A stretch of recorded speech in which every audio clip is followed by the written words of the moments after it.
This episode is made possible by Armoire. Armoire makes getting dressed easy. With a clothing rental membership from Armoire, build the perfect wardrobe with brands that are high quality, unique, and recommended just for you. All you have to do is take a 5-minute style quiz and select items from your dynamic, personalized closet. The styles show up at your door in as little as 2 days. Then when you're ready for new clothes, just swap them out. Listen, I live in Southern California. There is absolutely no need for puffer coats or any sort of those winter jackets. But when I travel anywhere else in the world in these cold months, I'm often burdened with the task of getting winter clothes. And now with Armoire, I can just rent my winter wardrobe. It's brilliant. Right now, our listeners can give Armoire a try and get up to 50% off their first month. That's up to $125 off. Just visit armoire.style/dateable. That is armoire.style, spelled ARMOIRE.style/DATEABLE to get up to 50% off your first month and never worry about what to wear again. Try Armoire today. I am all about self-care these days, and guess what? Body care is also self-care. Taking care of your body is a moment to practice mindfulness, self-love, and compassion, all things that I am fully behind right now. That's why I'm so glad to share a promo from one of our new sponsors, Osea. I'm obsessed with their Mega Moisture Duo that provides instant firming hydration and delivers a full body glow. It makes me feel so confident and refreshed to walk out the door with unbelievably glowing skin. And there's nothing more I love than getting premium skincare products at an incredible value. So, show your skin some love with clean, vegan skin and body care from Osea. Get 10% off your first order site-wide and use the code DATEABLE at OseaMalibu.com. You'll get free samples with every order and free shipping on orders over $60. Head to OSEAMalibu.com and use the code DATEABLE for 10% off.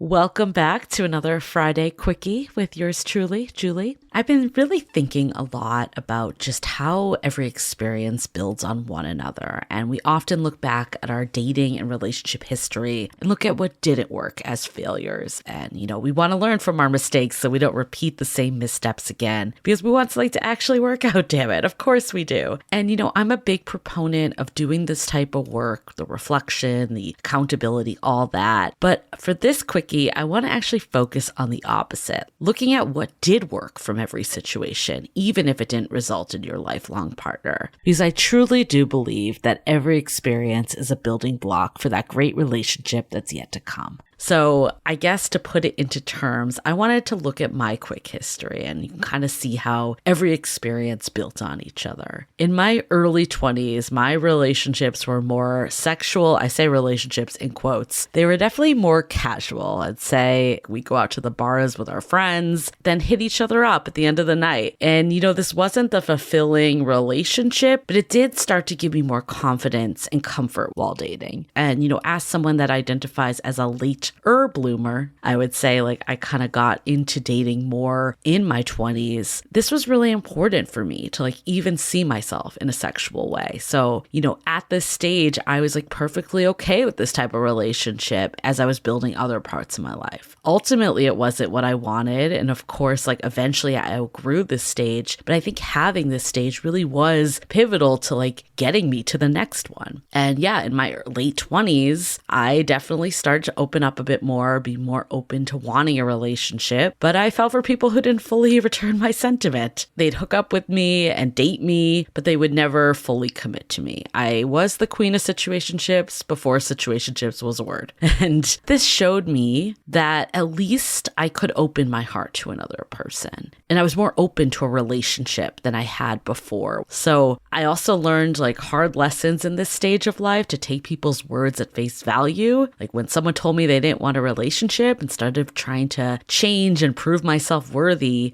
I learned to say, okay, we're not aligned. I'm going to move on instead of, try to change someone into wanting what I wanted. And the most attractive quality was someone who also reciprocated the feelings for me. And then, in my early 30s, I met the person that I thought was the one. It was my first time in my life that I just felt so connected to another person and they felt the same about me. This was my first I love you, my first big love, someone I loved completely selflessly. at the detriment even of sometimes putting their needs ahead of my own. But I did see that I was able to love in a way that I just didn't even know was possible before, and that I was a pretty damn good girlfriend. This relationship wasn't the stable, healthy relationship I ultimately needed and wasn't meant for the long haul, but it did teach me so much about love and just how to be there for another person and see what I really brought to the table too as a partner. So again, you can see how all these experiences are building on each other. And then, in my late 30s, I just got more comfortable with myself and my own needs and put that at the forefront when dating. In that early 30s relationship, a lot of times I was walking on eggshells, afraid to state my needs because I didn't want him to leave because, this was the first time I found this love. But in my 30s, I put myself first. I put myself at the forefront. And clearly, Dateable was a big part of that. But all these experiences, I needed all of these to build on one another to get to that stage. And,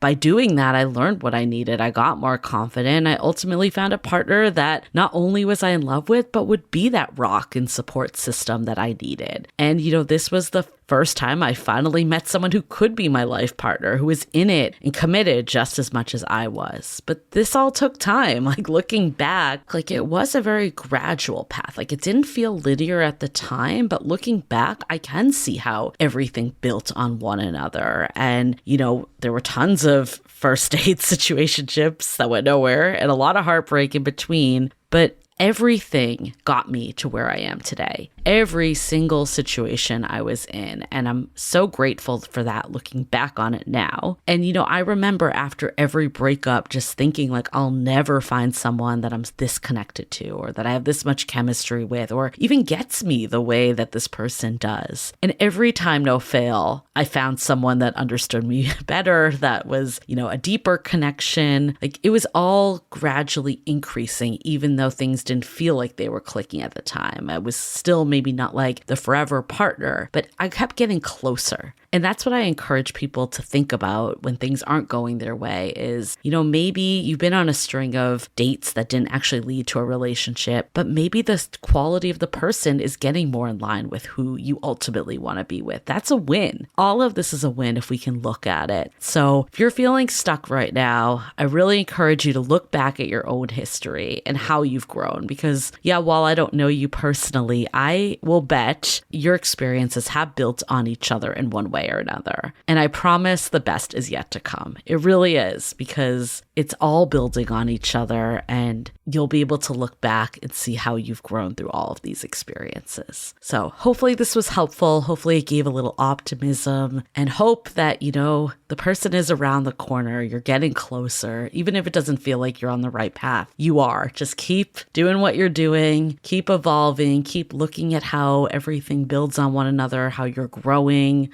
all of it. And if you need some extra support too, we're really excited that we are reopening our Finding Your Person program. This is our pride and joy. We love this program. We use a lot of the tactics we've learned from doing Dateable for 8 years. That's helped us get to the place we are, but also, countless daters that have gone through this program and, other people that we've modeled it after that we talk to on the podcast. So if you're looking for, something to keep you going, to kind of connect all the dots and to help you get to that next level, to meet that, emotionally available person you so desire, highly recommend checking it out. You can go to our website. All the details are there. We are reopening on Sunday for early bird members. You can join that wait list now. Okay, great. And we'll link it all in the show notes too, so you can always go there. Perfect. Well, hope everyone has a great rest of the day. Stay hopeful out there and have a great weekend. Bye.